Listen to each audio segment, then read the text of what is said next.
Okay, well, it looks like you're done chatting. So welcome.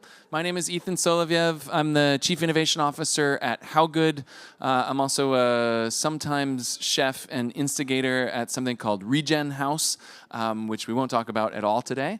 But I've got a little pin on, and if you want to ask me about it later, I'd be happy to chat. How Good is a food sustainability data company.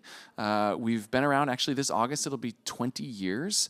So scaled up, we have the largest database in the world on the impact of food products and ingredients. We work with amazing, wonderful, major companies around the world, from retailers to brands to ingredient suppliers. That includes folks like Amazon, as well as Ahold Delhaize, as well as some of the largest retailers in Italy and Portugal and Finland. We also work with major brands like Danone, Nestle, Ferrero, and then ingredient suppliers upstream, so ADM, Kerry, and others. So we're tracking the impacts of carbon, water, biodiversity, labor risk, animal welfare, land occupation, processing, nutrition across every single ingredient in the global food system. And for about, and this is my number, in a minute I'm going to invite the panelists to introduce themselves by the numbers. So that means you choose a number, any number, and then you introduce yourself through that number. Describe its significance to you and part of how it brings you here. So my number that I'm going to say is 15 million.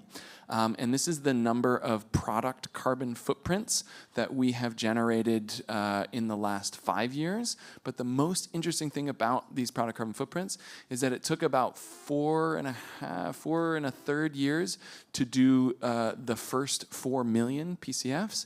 And then in the last 9 months, that scaled up to 11 million product carbon footprints for finished goods. So the pace of change that's happening in the world right now, with AI especially, is really significant. And so we'll be weaving that into the conversation today as well. Welcome to the full footprint. Cameron, would you start us off with your intro by the number? All right, my number is 80. I picked the number 80 that represents 80% of food being made up of water, which is part of why I think this conversation around the ripple effects of food waste is so important when we're thinking about co-benefits and impacts to other areas outside of food waste scarcity, food security itself, being able to really think about the other impacts to the environment. So I oversee circularity at Whole Foods Market and Amazon Grocery. My scope includes operational waste as well as food waste, food donation, and also sustainable packaging initiatives. Before I was specifically focused on circularity, I helped within our larger sustainability programming get annual funding across the line for programs across climate and nature as well. And so have been able to kind of have a purview of really the whole picture, not just waste, but really getting to think about the overall impact that our company has and the stewardship that we need to practice. So really glad to be here today. Thank you so much. Shivani. Thanks all for being here. Good afternoon. I hope you've had a sip of coffee or so. I'm Shivani Shukla. I'm the lead Methane Research Fellow at the Center for Law, Energy, and the Environment. We're a center based out of UC Berkeley School of Law. And across the center, we focus on a number of different topics, primarily to support the Californian government in just transition, climate impacts, environmental policy, anything that they kind of demand of us. And I am co-leading a coalition called the Subnational Methane Action Coalition, or SMAC, as you might see on the screen. And it's a growing coalition at the subnational level, so states and provincial level. We have 36 members and observers across the globe as of now. And we are having very active conversations around all different sectors of methane, and that does include waste, and within that, food waste is a kind of a common denominator across the world. So we are conducting research, as I said, across sectors, but food waste does fall under the purview of a number of different states and provinces that we're working with. So quite relevant there. And yeah, happy to be here. Oh, numbers. Number. Well. We'll give you a number. So growing up, I suppose the first Seats stat. down in front if you want to come up. A couple good seats up here. Sorry, go ahead, Shivani. Yeah. The first stat I think I remember growing up was that there are 7 continents in the world, and that through my work with SMAC is still very relevant. There's methane in all 7 continents in different forms.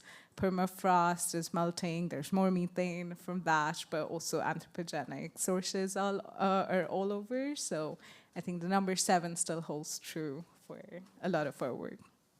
Minnie. Hi, everyone. I'm Minnie. I am REFED Senior Manager of Climate and Insights. So obviously, I'm really happy that we're having this panel today and that we have this awesome group of folks to talk about what I get to spend every day thinking about. I feel like I kind of have the dream job. Obviously, we're all here because we care about food waste, and I get to focus specifically on climate and environmental impacts and how do we continue to elevate food waste in the climate conversation and add dimensions to the story, bring people in to talk about this more as an intersectional issue. So I have a lot of statistics I could probably share, but maybe my number will I'll plant the flag of 70 million tons of surplus food generated in the United States in 2024, which is our latest data. Okay, thank you, and welcome everyone. There are still seats up here. There's 2 up there.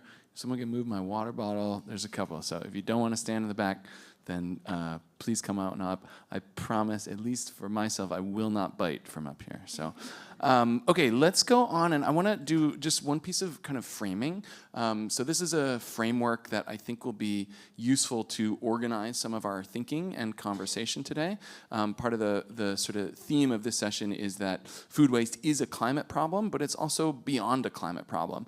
And so as we step up these different sort of levels of impact, we see that there's increasing potential for positive systems change work through the work you're doing on food loss and waste. This is a food loss and waste event. You all take that on as some part of your work, and that's important, and we thank you for that. A lot of food loss and waste in the past has been focused on, the actual numbers, the kilograms wasted or saved, and then there's also been a strong, from the beginning, important, immediate sort of social connection, which is how do we feed people by wasting less food? So that's a step up. That's not just material resource that's avoided being wasted. That's how do we have a connection to the community around us? That's an important step. We then go to this next level of financial impacts. And this is one of the interesting things, drawing from a panel earlier today. Food loss and waste is a process metric. It's not necessarily an outcomes metric. So the outcomes of either more food loss and waste or less have to do with carbon, water, biodiversity, land that's used. So food loss and waste is a process metric, but it's actually pretty closely connected to finances and to money. So there's a direct line from how much food is wasted or not wasted to the bottom line of a company, whether that's in food service or in manufacturing or in retail. So that's a step up, is to think, okay, we're not just looking at the waste itself, we're saying I could be a more profitable business if I'm more successful in working with this. Then we can step up one level further to see a larger impact outside of the waste itself, which is looking at carbon, but then also methane and the climate in general. And so each little bit of food that we waste or save has an outsized impact on 7 continents, as Shivani said. And so that steps us up beyond just thinking about, okay, what are the financial aspects of it, to I could be saving money and doing something that's good for the world. Great. Part of where we want to go in the sort of outer ring that we want to step to today is looking at more systemic effects. Refed has some great work, and we'll actually see some of it in a little bit through the Insights engine on some of the carbon and climate impacts. We want to be stretching a bit to say, what are the water impacts? How does this touch biodiversity and nature? What are the broader socioeconomic consequences of wasting or not wasting food? And so kind of hold that in your mind, and as we go through, you'll hear a little bit and sort of notice where you tend to focus the most, and see that it's not that any one of these levels is better or worse than each other. It's not like we have to go to the top, but it helps you to see, where am I thinking right now, and who am I working with inside my organization, or who am I speaking to, and where are they likely to connect most, and how can I help them see the bigger picture? So that's a bit of framing. To start off, I'm going to have each of our panelists, starting with Shivani, just do a little more couple-minute intro about their work as a whole. And we've organized it. Shivani's going to go first as sort of the upstream foundational fundamental research that feeds into the work that folks who are operating, like at Amazon and Whole Foods, how are businesses thinking about it, putting it into play, building KPIs and acting on it, and then finally to amplify and multiply that out into the world, we'll go to Minnie to hear a little bit more about how do we go from the lessons learned from that research, from the operators, and then multiply it out into the world for positive change.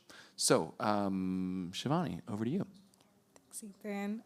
So as I mentioned, we at Berkeley are focusing on the waste sector as well. And I just saw Nicolas Diaz from Global Methane Hub, who's funding a lot of our work, which focuses on waste. So I mentioned that specifically because we do have a vast network that we work with. So we're not doing perhaps, everything from the ground up, but rather highlighting some of the insights that actually a lot of Minnie's work is incorporated into our work with the states and provinces as well. So I'm going to pick a stat from that and say that in the US, we do have California, Colorado, and Maryland as members of SMAC. And within that, within these states, the size of food waste problem within landfills, which implies nearly 14% of methane coming from landfills, being from food waste. Quite a significant problem that these states are approaching quite progressively and together as well to the coalition. So we are working on a lot of kind of peer-to-peer learning and also bringing in lessons from the international sphere. So I'll give an example of Gyeonggi province in Korea, who have one of the best landfill systems that you might hear about. There's this landfill called the Sudekwon landfill. I had the privilege of visiting, and you would not even imagine that it's a landfill. They have no odor. They've actually converted one of the closed landfills into a golf course and a park, and the other one into kind of a beautiful forested land. So that's perhaps, visually the ideal that we're trying to replicate in different ways, like whatever lessons we can learn from that across to spread across the coalition again. A lot of my framing for the work will come from SMAC, so excuse my kind of limited understanding beyond that.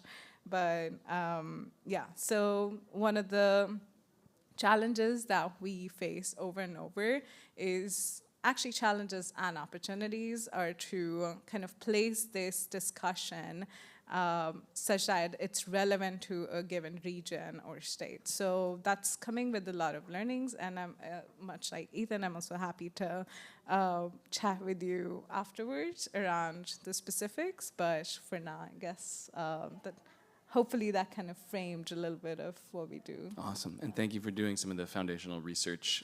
We continue to need that alongside what each of us are doing out in our organization. So Cameron, over to you, and I can pump up your slide if useful. Yeah, go ahead. So what Ethan covered in those levels of impact is very much how we think about framing this as well. And so taking the kind of positive spin on things and actually thinking of these as co-benefits of projects is the way that we really seek to frame this to be able to get to go further faster with some of the work. So reducing waste has an impact in and of itself, but when our team is able to use data like what Shivani is creating to be able to understand not just the impact on the community, like we publish, we donated 32 million meals in 2025, like that's an incredible statistic, but what else does that actually represent? And so for us being able to talk to not just researchers, but also the partners that we have in the industry about being able to trace the impacts all the way upstream and downstream. So I'll give an example. Went on a field trip with one of our service providers on Tuesday, and I had the mental model of like, okay, this is going to anaerobic digestion. I know what the DHD protocol is for being able to designate waste going to that, type of disposal method. But whenever we started talking more, they really broke it down about nitrogen-rich fertilizer and thinking about how much water is being returned to the system and what steps they're taking to purify that water before it goes back into the system. And I was like, I need this breakdown from you to be able to apply to our footprint so that we can actually make this not just a food waste program, but a water stewardship program and a carbon program. And so when you can actually talk about co-benefits effectively, I think it really unlocks things, not just for me, thinking about like my operational stakeholders. I think a lot about store team members and back of house in a grocery store. But when I can expand to talk about different co-benefits, it not only opens up to local food banks, but also thinking about local water reservoirs and who's managing those and who cares about those and who has goals around that work. And then also thinking about, all of the, pennies and dollars that we're spending on disposing of our waste. Not all solutions are created equal. And so if we don't recognize that and quantify that, then we're going to keep going with the cheapest option. And so I think that that's another really important way to generate value is by listing out the co-benefits to your solutions so that partners can be able to take that credit to invest in the most effective, most impactful method. Awesome. Minnie, over to you now for a little bit of how we take some of the operational learnings and look bigger. And I'll actually pass this over to you, and you can click. Yeah, so I think I have a few slides just to sort of put a little bit more color around the 70 million tons statistic that I discussed earlier. But I do think, just to preface that, it's an interesting circular conversation that I feel like we have of hearing from you what are the dimensions of impact that you're interested in, and we want to respond to that interest, but also potentially anticipate things that you may not know you could care about in the future. So I'll just leave that there for a moment. But for folks who maybe this is your first time at Summit or you're not super familiar with what Refed does, we do a lot more than put on a conference. That is a small but very mighty team that puts this on. One of our pillars of work is around aggregating and providing and publishing the data and insights that we feel like stakeholders across the entire food system need to feel confident in their decision making to reduce food loss and waste in their operations. Or in their spheres of influence. And so these are kind of the top line statistics that seem to have resonated across the system. So according to our latest 2024 data, it's nearly 4% of total annual U.S. greenhouse gas emissions that can be attributed to surplus food, nearly 16% of our annual freshwater consumption. We rely on some awesome EPA data. 16% of U.S. cropland is used to grow food that is not ultimately sold or eaten. And I think, Shivani, maybe you mentioned this, but 24% of what's entering our landfills by weight is food, which is pretty staggering to think about. So these are some of the metrics that we've been using for quite a while, and we know that they're useful to folks. If you haven't checked out the Insights Engine, shameless plug for our online platform, the Food Waste Monitor is one of the tools that we use to tell the story of the national landscape. Where is food waste taking place, why, and what are the different dimensions of it? So two of the indicators that you can, or metrics that you can use to dig into the climate impact is we have a total greenhouse gas footprint estimate in terms of carbon dioxide equivalent. So this is a life cycle footprint. So we're thinking about all of the activities that go into producing food, transporting it, storing it, preparing it. All of those activities generate emissions along the value chain, and we want to capture all of those as what's embedded in the food. And then additionally, all of the end-of-life management emissions as well. So again, another shout out for Global Methane Hub. They were generous enough to fund us to pull out the methane specific contribution a few years ago. So it's wrapped into this your left, my left, I guess, as well. So the methane is included in that CO2 equivalent estimate, but we've been able to pull out the methane-specific contribution so that people who care about reducing methane specifically are able to target those food types. Obviously, we know that a lot of the methane associated with food waste is coming from landfill, so lots to dig into there. Something that we don't quite talk about a lot, but we're increasingly responsive to the issue of water scarcity in the country is the water embedded in that food. So why are we going to all the effort to irrigate crops that are not ultimately getting eaten? And so, Cameron, it's great to hear that that also is a dimension that you all care about.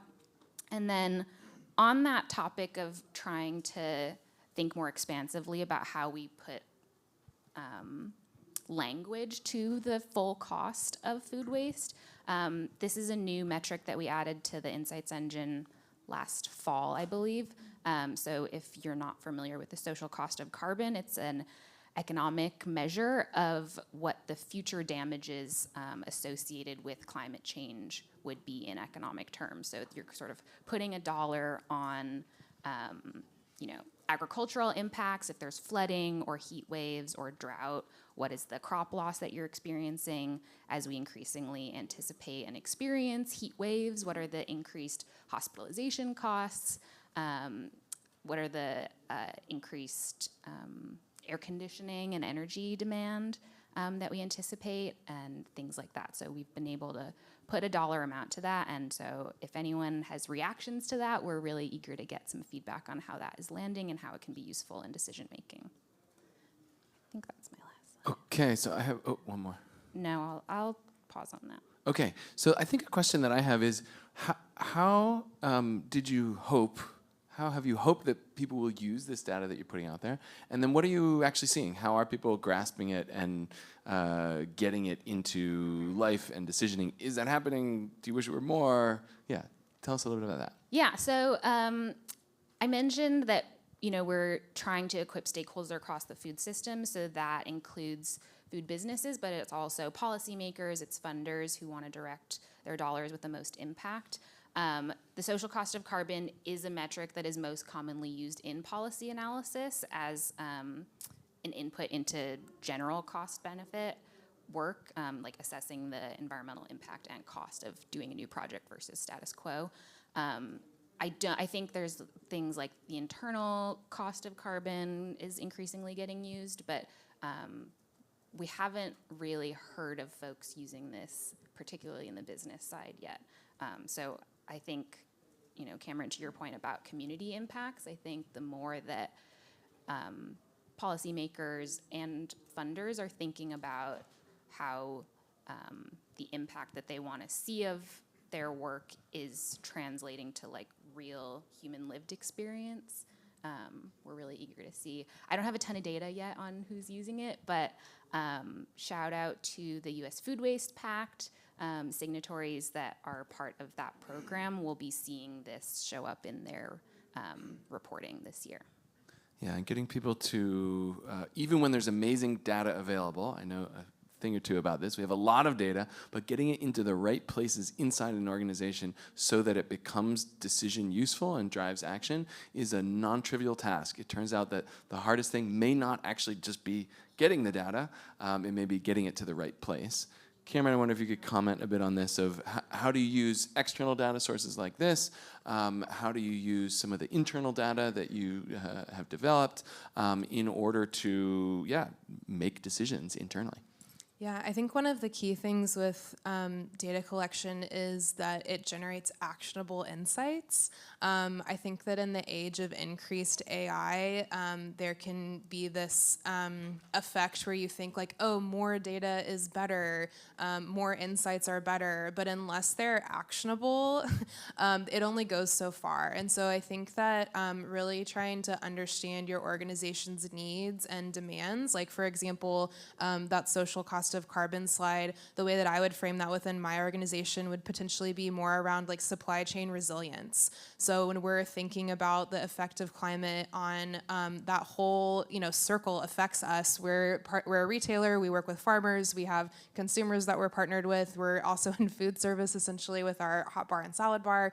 And so being able to understand the ripple effects of data like that into the future of farming and being able to think about the cost for our customers and the cost of groceries, that's something that fundamentally affects like so many people in our country. And so being able to think like, okay, if we're paying attention to these kinds of statistics and wanting to build more resilience in our supply chain, food waste then upstream becomes really important to mitigate and make things more efficient. So how can we integrate excess produce that maybe is like ugly produce, quote unquote ugly produce, into broths and soups, and thinking about different creative solutions where we're not having to take merchandising into consideration as much, and thinking about being able to have more yield from the crops that our farmers are working with.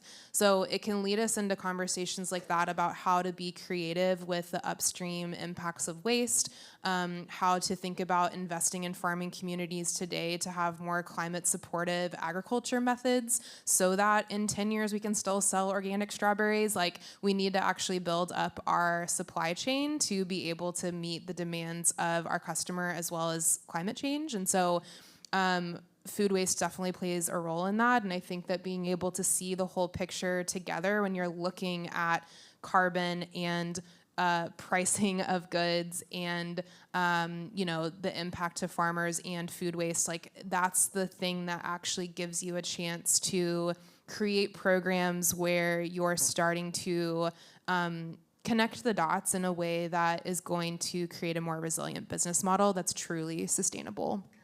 Shivani, I'm going to come to you in a second with a question on sort of what's some recent research findings that you're excited about, and then also what are you looking towards in terms of research next. But I'm just going to add a little example. We were talking about the more external social costs of carbon.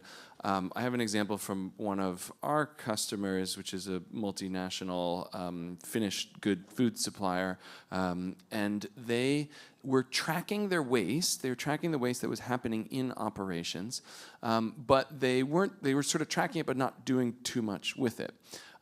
At some point, they implemented an internal cost of carbon that got spread throughout the whole organization so that everybody started tracking not just what the carbon footprint was, which we helped them do on a product by product, ingredient by ingredient level, but also what the cost of that was to them. When we fed in, we have a module that's a facilities module where you can put in the exact grid energy mix and fuel types and waste at a specific facility in a specific place, and then add that to the footprint of all the products that are coming out of it. So when they linked that waste data, and then it became clear in their internal cost of carbon that many of their products had a higher footprint than they thought, then they were able to start, they said, whoa, this is not good, and they were able to design and take action to reduce the waste in that particular facility, which reduced the footprint of their finished product. So that's a kind of a link on multiple of the levels that's looking up to carbon, checking the food waste numbers, but then actually finally going down to the financial impact of it. Shivani, what have you been researching? What are some interesting findings? What's coming up next?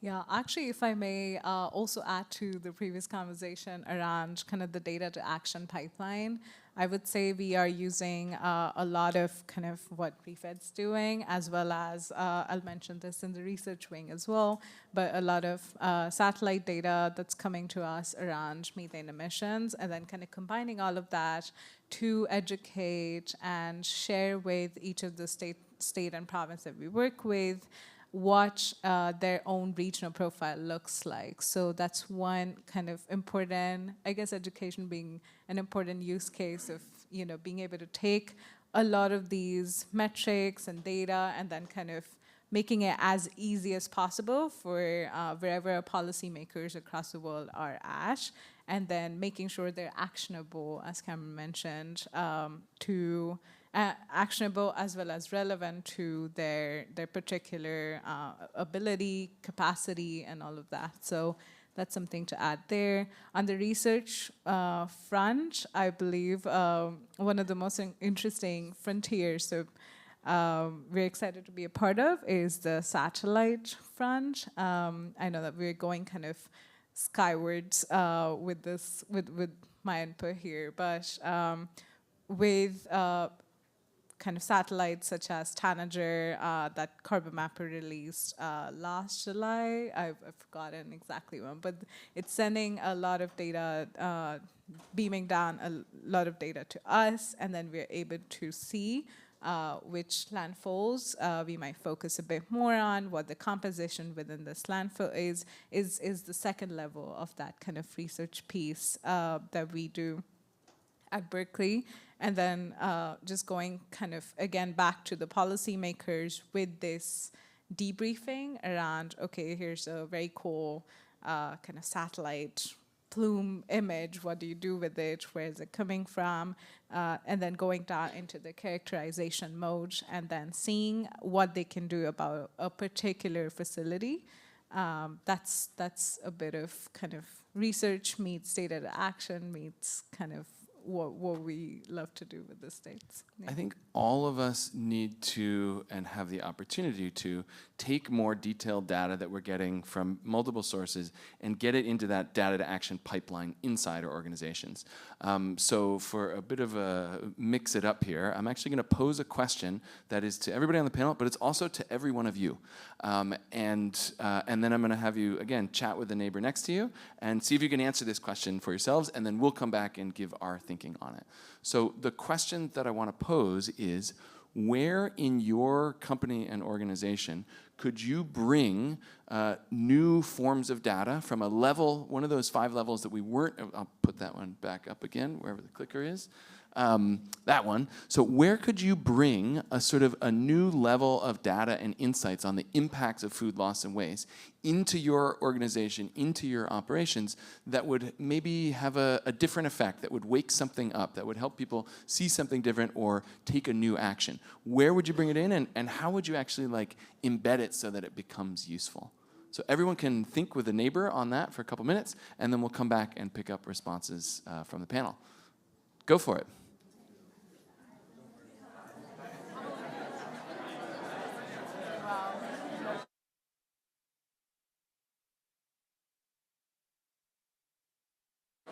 I am actually interested in what you, yeah, like where could you use more data?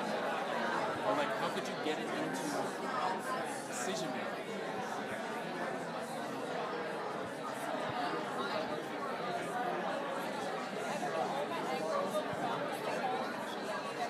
Yeah.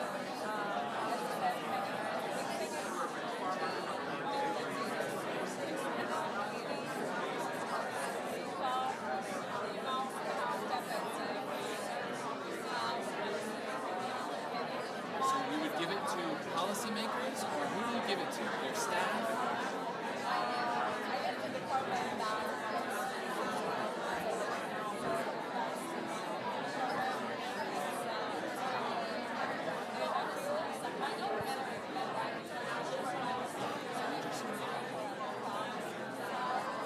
And is this global? Like you have subnational governments, is that all over the world? So it's really thinking about how you would get that into the hands of those who advise the policymakers on this.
like on the action side, it's like, okay, we have public-facing tools and we have business-facing tools. Like, is that, which of those is having more impact? Like, is it the sort of individual consumer education that we're doing on publicly available data, but it's like too busy on the website to understand it?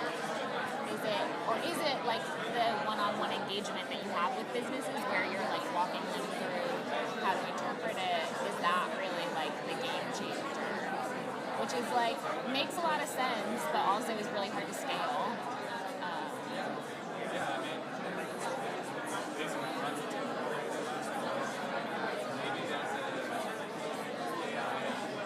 Yeah, chatbot. We have a chatbot now. It's in beta on the website. I don't know. It's our data and it's like the whole worldwide web. So just ask it questions about food waste and then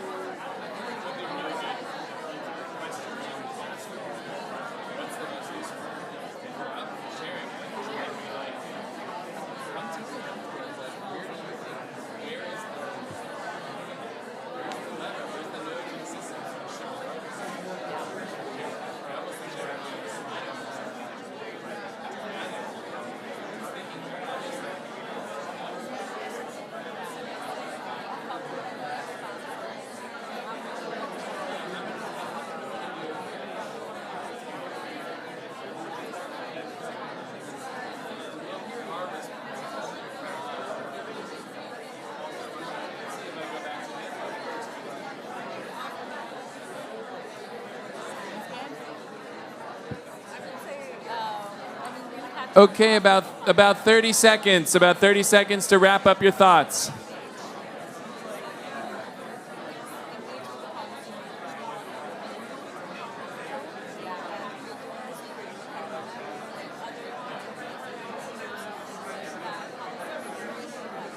right. Because it is kind of, I mean, like, I look at waste, I, like, always go to waste group, and then I'm like, this is really complicated, I don't really know what I'm doing. Yeah. We actually just, part of the methane company that I use Refrigerants is that, Not yet, but I'll signal.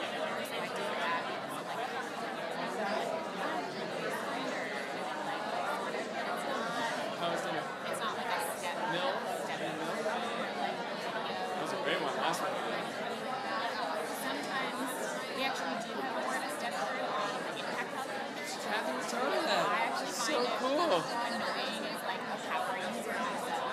I'm like, just take me to the screen. Like, Think about our work. I don't want to walk through all of this. I just want to get to the So, yeah, but I feel like there's a lot of work to figure out, like, are the people you want using your tool and like innovative and intended, and then how do you even talk to the people that aren't using it because by nature, like, they're not. Okay, let's wrap up your thoughts. Let's wrap up your thoughts and bring your attention back up here.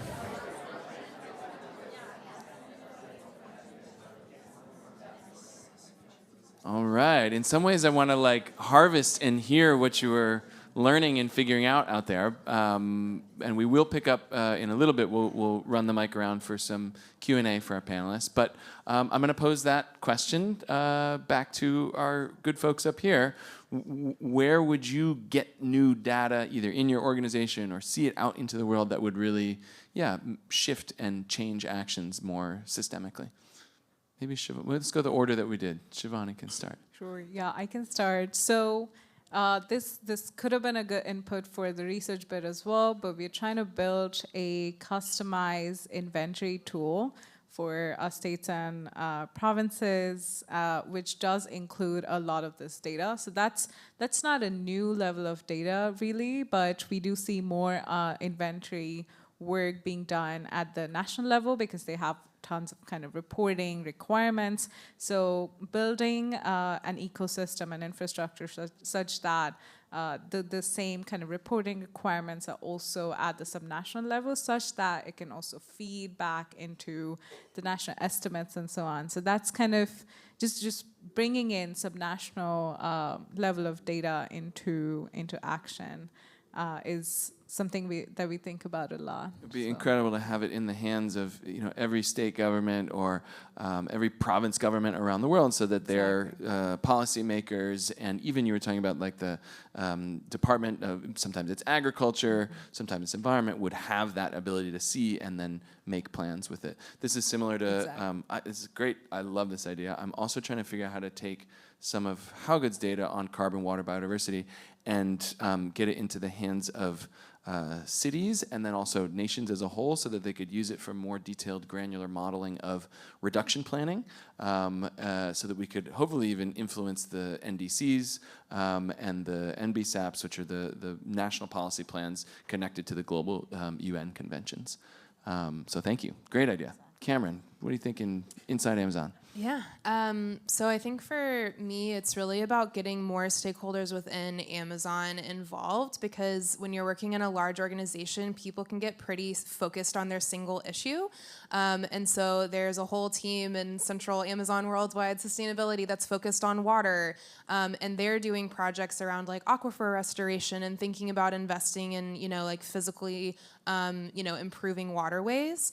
But some of my waste projects, like if I'm able to get water data about how we're recovering water from food, that could help support their water positive goals. That's not being taken into account today. And so I actually have a meeting set up with the water team next week. But for me, it takes like shopping around almost to other teams to be able to demonstrate the co-benefits. And I think that that's additional effort, but I think that it's something that really has the potential to pay off when you're able to hit each one of these.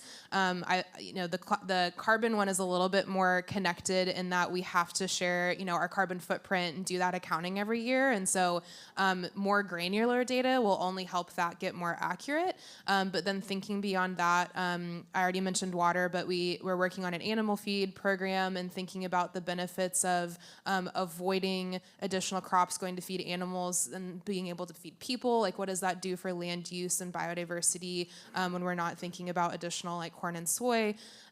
So really being able to think about like the quantitative impact of some of these programs beyond, we're achieving 94% food waste diversion out of the landfill, or, we're able to meet our goals around moving up the hierarchy from the EPA. Like, there's all of these food waste metrics I can have in my head, but, it's a real win-win when you can start to list all the other impact metrics of a program. Yeah, and I think another thing, along with the teams you mentioned, one pattern that we're seeing both at retailers and brands is that the teams that would traditionally have made use of impact data, whether that's food loss and waste or carbon or water data, are usually like the sustainability teams. And so then they use it and it like goes in the annual report, and that's about it. And the important step that we're starting to see more of, both as sustainability is a bit dismantled, but then sometimes also spun into different parts of different organizations, we're actually seeing more usage in the procurement side. So like when Amazon merchants are thinking about this, when they're having conversations with brand manufacturers, and then in the same way on the brand side, especially when you have the salespeople speaking in the language of impact downstream, that really starts to move things, because it's those commercial transactions between suppliers and buyers that are actually defining the flow of impact in the world. But too often they don't have a handle on this data. They don't have it incentivized into their structures.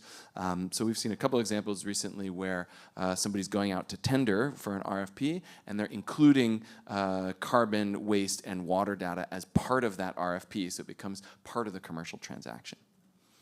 Minnie, how about you? What are you thinking for data, especially in your organization, and what you're learning and how you're putting it to work?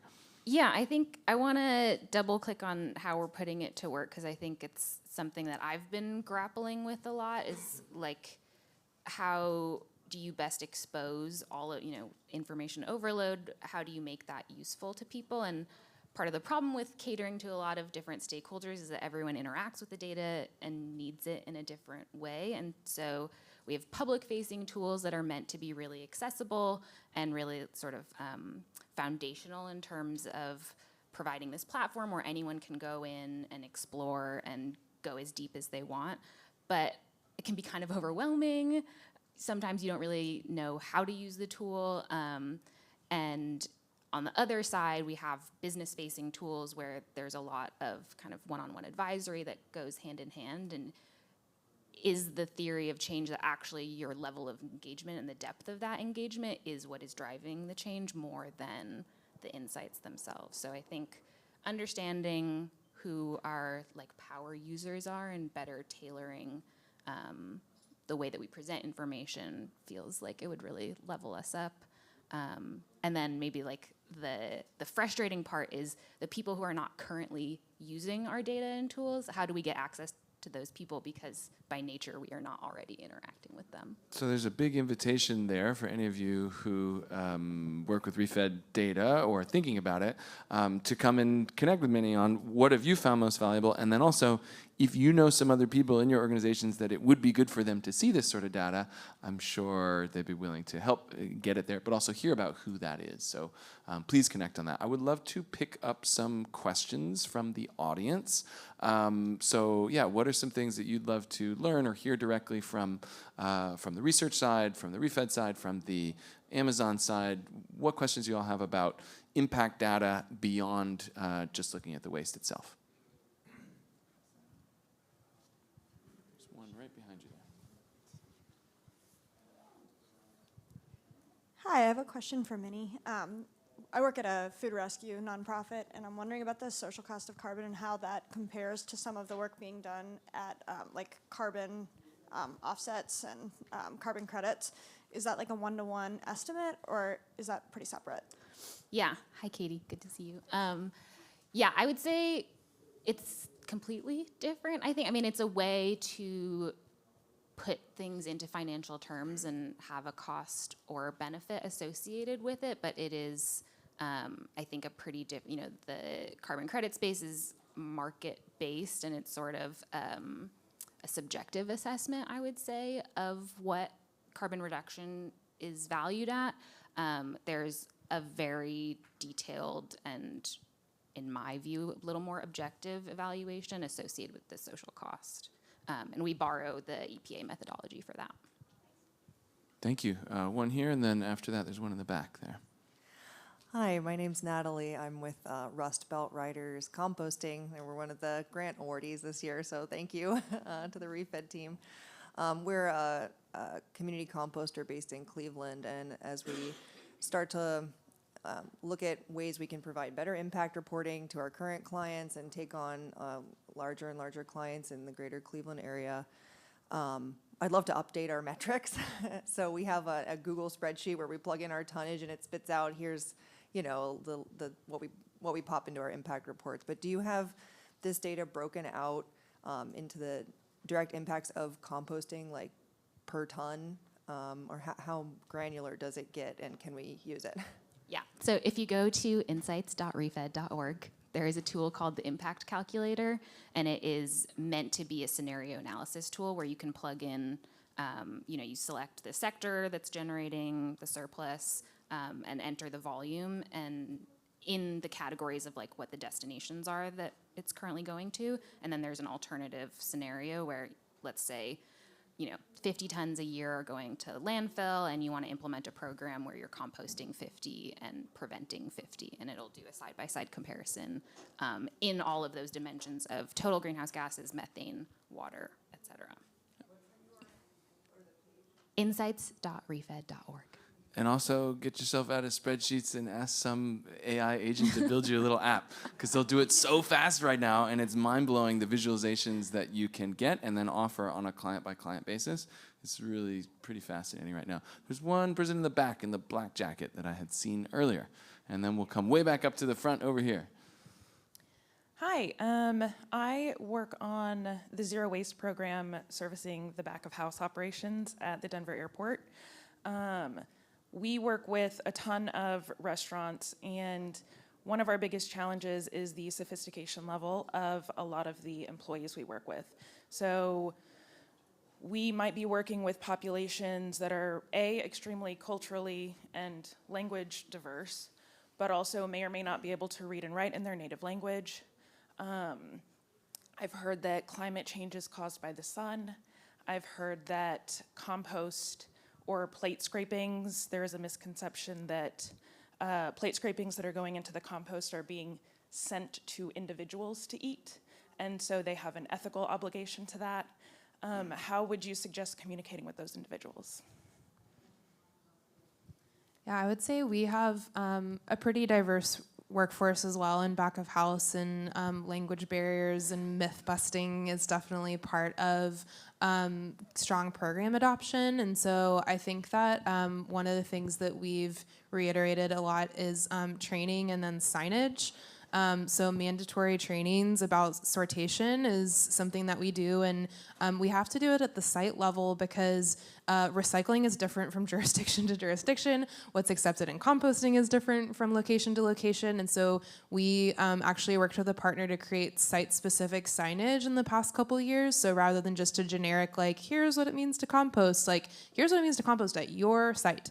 And that is something that we've seen be more effective. I also think like boots on the ground, like hands-on in person is extremely effective. And something that we've done is in-person waste audits where we actually like dig through the trash and then have employees come walk around and see like, hey, there's like 32 categories here of different things going into your landfill. These things could have been donated. These things could have been composted. These things could have been recycled. This is true trash. So I feel like there's a few different kind of avenues to take, whether it's through, training, hands-on learning opportunities where people can visualize change, even if there's a, language barrier, being able to potentially have translators if that's an option. And then signage that doesn't take words. So being able to have like pictures next to different bins rather than just like a verbal description. So those are some of the things that we've done to try to increase our adoption in back of house. Okay, this is going to be the last question, the gentleman here, and then we'll do one little quick wrap-up round here. Oh, I would also say, not to be an AI spokesperson, but simultaneous translation is getting really, really good on any phone. And so I actually think that some language barriers will move pretty quickly as that tech just keeps picking up pace. So. Hi, my name's Frederick. I work for Ahold Delhaize, a large grocery retailer, and conversation's been great. And looking at this throughout the last hour, I'm really thinking about sort of the integration or combining of these different, so for me, feeding people and the socioeconomic impact or any of those others. We do all of these things kind of already, but we don't do, I don't think, really many of these in combination. So maybe for Cameron, maybe for everybody, do you have any examples of that specifically, or maybe just some thoughts around how that might work? Sure. So yeah, I mean, I think that I'll go to two different programs that we're running right now. One is with a company that's here called Divert. We're doing a pilot with them, and financially it makes sense for us to backhaul our recovered material to a centralized location. It's less expensive than individual site pickup. So we've seen our food waste diversion rate go up because they have strong training programs and an easy to use process. We have been able to also get feedback from them about, hey, some of this waste could have been donated, and they do that at a site level, which has been really helpful. So we're checking improving our food waste diversion. We're checking feeding people. Financially, it's more affordable than individual site level pickup. So the math makes sense from a spreadsheet side.